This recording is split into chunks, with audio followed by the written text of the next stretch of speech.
Well, hello and welcome to a new video. Today I'm gonna do a makeup tag. It's by no means something new. It's the tag called All About My Eyeshadow Palettes. This was started by Allie Glines and Samantha March here on YouTube a while ago, I believe. A bunch of YouTubers did participate in this tag, where basically there's, I believe, 13 categories of eyeshadow palettes, and you kind of have to show what eyeshadow palettes goes in which category in your collection. Let's just get into it. You will understand. Okay, some of these required quite some thinking on my part. It wasn't that easy. I did watch Samantha March and Allie Glines' videos. I also watched a bunch of others. Some of them I was surprised. Others I was like, huh, that's actually the same for me. But yeah, some of these categories were a little bit trickier than others. So the first palette I'm going to talk about is my newest palette.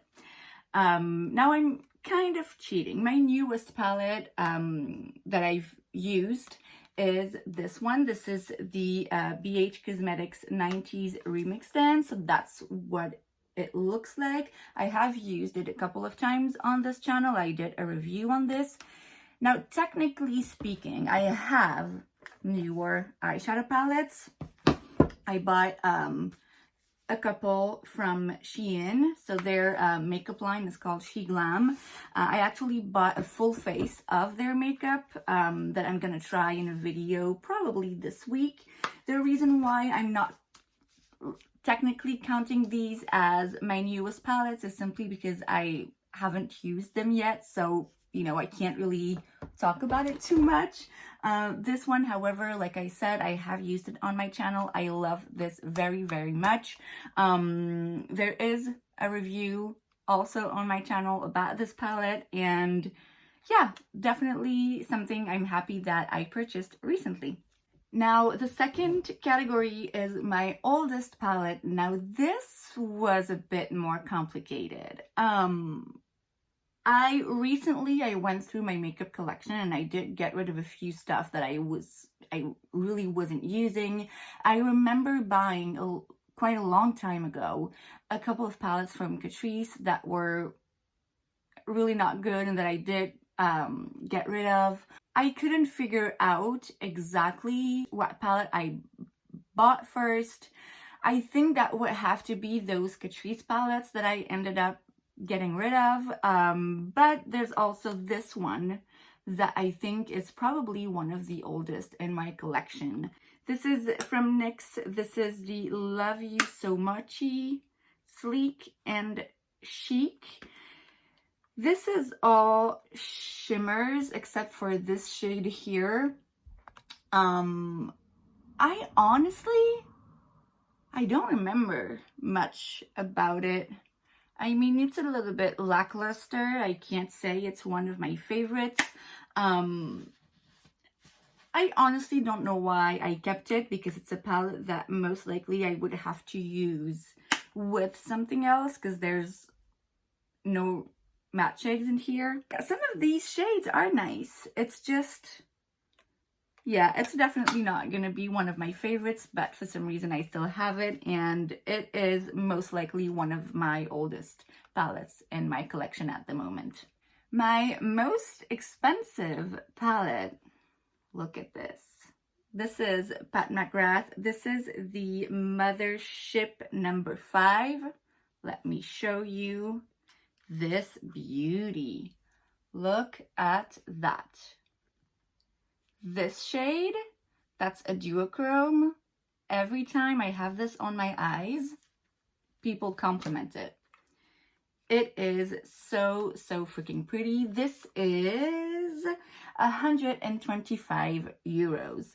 So this is technically not the palette on which I spent the most money, because I bought this with a reduction.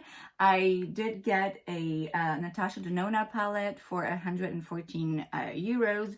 This technically only costed me €87.50, and that is because I bought this when I was still working at Sephora, and as a Sephora employee in France, at least, you get 30% discount. So I didn't pay full price for this. However, it's still, I mean, yeah, it is the most expensive palette I own. And when you compare how many shades you have for Natasha Denona and how many shades you have in here, this is definitely expensive. Worth every penny in my book, but it is the most expensive palette in my collection. Now, my most affordable palette, which honestly, it could potentially also be one of my oldest palette. This is from Primark Beauty, and it's the Amber Passion, which, I mean, it's a dupe for the Huda.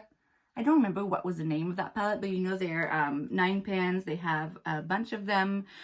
Pretty much not all, but I would say most of the makeup released by Primark is, you know, kind of a dupe for another big name brand. So this was €3.50. I haven't used this in such a long time. I remember when I used it, I actually liked it. And I remember being surprised and being like, huh, it's so inexpensive. I wasn't expecting an amazing quality. I remember it being nice, but honestly, oh yeah, there's definitely a bit of a heart pan on some of these shades. I mean, you see it's pigmented. It's just, I should try this again because I don't know if I would still like it, considering how much more experienced I am with eyeshadows now. Maybe I would try it today and be like, this is actually not good. That being said, I mean, it's really not expensive. So yeah, I'm gonna try this again, but for sure, you can't beat €3.50. The next category is my everyday palette. Now, this isn't exactly my everyday palette because I don't really have a palette in particular that I reach for on a daily basis. I try to use a bit of everything, and it depends on my mood. I have phases, but I would say still the Natasha Denona, the Biba palette. The reason why I'm picking this one is because the colors are quite neutral. This is a palette that I could see myself reaching for on a daily basis. Just to whip up a quick look, not only are the shades quite neutral, but it's also very, very easy to work with. They blend so easily, and I feel like if I were to use a palette, an everyday palette, I would need it to be quite simple and neutral and quick to work with, you know, something that I know I can easily come up with a quick look and the shadow doesn't get muddy and it's not falling everywhere, and just a solid option. And this is what the Biba palette is to me. Now, my most colorful palette is the Beauty Bay Bright 42 color palette, which looks like this. There is, sorry, you can't see me. There is a raw of neutral shades, but you see it's very, very bright and colorful. I have played with this a little bit, but definitely not enough. This is, and I think I've mentioned it a bunch already in my Will I Buy It videos, I usually don't necessarily go for super bright, colorful palettes like this. This was actually a gift with purchase on Beauty Bay, which I was excited about because, like I said, spending money, although this is not expensive, spending money on a very colorful palette that I'm like, I might use a couple of times here and there, it's, I don't know how I feel about it, but then, you know, I got it for free, and yeah, I think it's good to have a solid, large, very colorful palette, and this is definitely the most colorful in my collection. The next category is my smallest palette. Now I have this little bad boy here. This is from Viseart, and it is, you know, it's a very small palette, but there's still 8 shades in here. The pans are quite small, but it's It contains 8 grams of product. Now I also have this from Natasha Denona. There's only 5 shades in here, and each pan has 0.8 grams, so it's less than 5 grams. So yeah, I would say even though this one has less grams, like, they're both quite small palettes, and definitely the smallest palettes in my collection. Now for my biggest palette, I would have to say again, there's a repeat, my Beauty Bay Bright palette. There's 42 shades in here. Each shade is 1.4 grams, but just in order to include some diversity here, I could also mention my Morphe with Jaclyn Hill palette. There's 35 shades in here, and there's 56.2 grams. I don't really know how it compares. I'm not gonna do the math. So yeah, there's more shades in this one, but you see size-wise, they're pretty similar, and I still wanted to mention an extra palette for you. Now the next category is a very special one, and it was actually the easiest one, I think. There's one palette immediately that came to mind.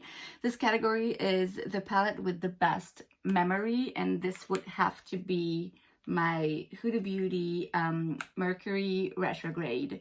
This palette in my head is very much associated to my job at Sephora. From the day I decided to try and work at Sephora to the day I actually started there. And it's funny because I honestly, at first, I wasn't even interested in this palette. I remember seeing it online and thinking, oh, yeah, it didn't really make sense because it got released in the winter, I believe. Yeah, in winter. And it felt like a spring palette. I was a bit confused. And then I went to Paris at the beginning of December. I believe it was precisely the 8th of December, I think so. And I went to a Sephora store and I saw it and I was like, you know what, I do like it, I'm gonna take it. And this was actually my Christmas gift from my mom, so it's something that we do every year because she doesn't really know, she's not sure what to get me. So I go to Sephora, I buy what I need, and then I give it to her and she gives it back to me on Christmas Day.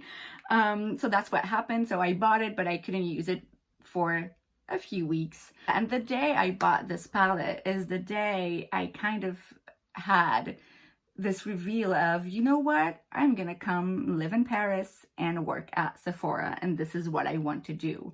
And it was just such a big revelation, such a happy moment in my life where I felt like everything all of a sudden made sense.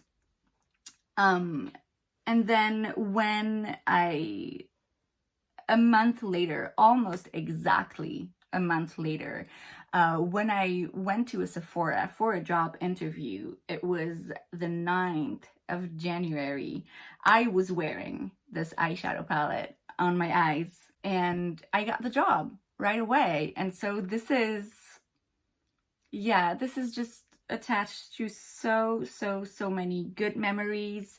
So yeah, this holds a very special place in my heart, which again is weird because I wasn't even interested in the beginning, but man, this is a nice palette. The next category is the palette that is worth the hype. Now, that was a bit more complicated because first of all, sometimes there are things that from the mainstream media or from some people that you watch on YouTube and on Instagram, you might think, oh, this is a hype palette, this is something that people like. But then in reality, there's also a lot of people that don't like that palette or that makeup item, whatever. So I find it difficult to classify and to decide what is hyped really and what isn't. I would say that generally speaking, the duochromes and the shimmers of Pat McGrath are definitely worth the hype. When people say that they're, oh my god, amazing, they are amazing. Same thing for the Natasha Denona formula. It's, for me, the best matte formula. It blends itself. It's definitely worth the hype, in my opinion, as well. But because I've mentioned these palettes before, I'm going to take a different route, and I'm going to talk about Tati Beauty. This is the Textured Neutrals Volume 1, and it looks like this. I'm not sure if back in the day when this was released, I'm not sure it was necessarily super hyped up, but definitely a lot of people did talk about it because she's a YouTuber. So of course, other YouTubers are going to be more likely to review her product, I feel like. She just came back to YouTube, by the way, so that is amazing. Hopefully she's gonna come back with new makeup as well. And this was also the Worth the Hype palette chosen by Allie Glines, which, you know, definitely had an impact on my decision to include it as my Worth the Hype as well. Now, the reason why I wanted to include this as my Worth the Hype palette is because, to me, it goes beyond just being worth the hype. What I mean by that is that there's sometimes palettes that are very much talked about, and that you might say, yes, it's worth the hype because it's an amazing palette, an amazing formula, amazing color story, whatever that may be. But then it kind of, I'm not gonna say it's forgotten about, but it's just, there's gonna be another palette that, you know, is hyped up in the next month. You know what I mean? This, to me, was special enough when it was released that it was hyped up, but at the same time, it is worth the hype because it's still there. You know what I mean? To me, this is a solid palette. This is a palette that really you could use in so many different ways. This is a palette that is not only worth the hype, it's a palette that is worth having. There's different formulas, different colors. You can do a bunch of stuff with it. So yeah, for me, it was worth the hype when it got released, and it's still a palette that I still get excited about to this day. Now, the palette in my collection that I feel like is not worth the hype, that was very easy, and at the same time, I feel like I wouldn't be the only one to say that, and I'm going to talk about the Naked palette from Urban Decay. I don't think I would ever get rid of this palette because it's no longer produced. And this is a piece of makeup history right there. So I don't regret having this palette. Now, I understand the hype surrounding this palette when it launched. I know, I mean, I wasn't interested in makeup at that time. I had kind of put that to the side, but I've seen that in a lot of my friends' bathrooms. And I know that it was the first palette that was that was sold to that many people. And it kind of started the whole palette train that we've been on for years now. So definitely, like I said, this is a piece of makeup history. However, the reason why I think it's overhyped is because I mean, the colors, first of all, it's honestly not the most flattering, and the Urban Decay formula on the Naked palettes in general is really, really not my favorite. The issue is always the same. First of all, there's way too many shimmers compared to the mattes, and then it's just, yeah, it's just really not the best formula. I'm glad I have this because, like I said, it's owning a piece of makeup history, but yeah, it's really not, in my opinion, an amazing palette, both color-wise and formula-wise. So this is way overhyped. Now, the next category is my favorite palette from a favorite brand. Now, that was tricky as well because, okay, first of all, do I have a favorite brand? I mean, when you say favorite brand, my mind immediately goes to Fenty because it's definitely a brand that I really, really love. I love a lot of the products that they release. I'm definitely always intrigued and interested in one way or another. That being said, I only have one palette from them, the Moroccan Spice palette. The other small palettes, there's Snap Shadows thing, I swatched them in stores, and honestly, yeah, I don't really like them that much, so I don't want to pick a palette from Fenty because it's not what I prefer in their line. And then I'm thinking, okay, my favorite eyeshadow formula would have to be Natasha Denona, but I don't feel like I have enough palette to pick a favorite. I went back and forth, and then I settled for Sultry from Anastasia Beverly Hills. ABH is not my favorite brand. I don't have that many products from them, but the reason why I chose this palette is because I do love ABH eyeshadow palettes. This format in particular.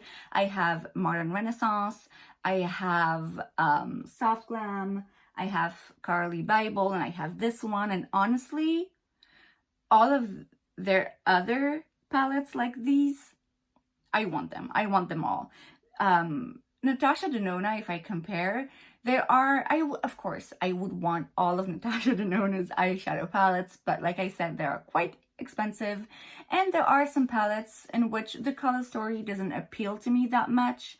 Whereas ABH, every palette like this that they release, I always love. I want to buy the Norvina, I want to buy the Riviera, the Jackie Aina, even Subculture, which I know was a whole messy thing.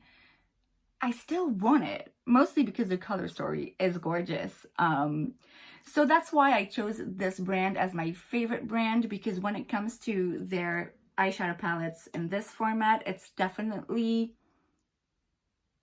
yeah, it's part of my favorites. It's a kind of palette that, you know, I have a lot of, and so yeah, that's why I chose that.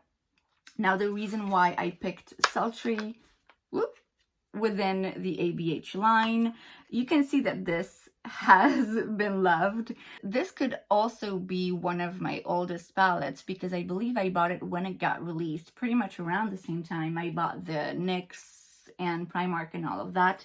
And for sure, this is the first more expensive palette that I used. On top of being a color story that I really enjoy, and I love the formula and I love the packaging, this also holds a special place in my heart. It is also associated to a lot of good memories. So yeah, I would say that even though ABH doesn't have my favorite formula, ABH is not my favorite brand, this format of eyeshadow palettes from ABH is still one of my favorites ever.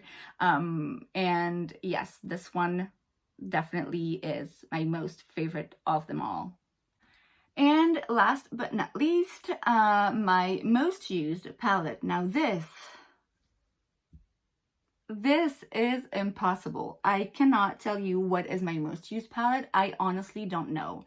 You can see I have quite a bunch of eyeshadow palettes, and even though there are ones that I never reach for and others that I tend to gravitate more towards, I really don't think that there's one palette that I've used more than the other, because I'm trying to rotate them all the time.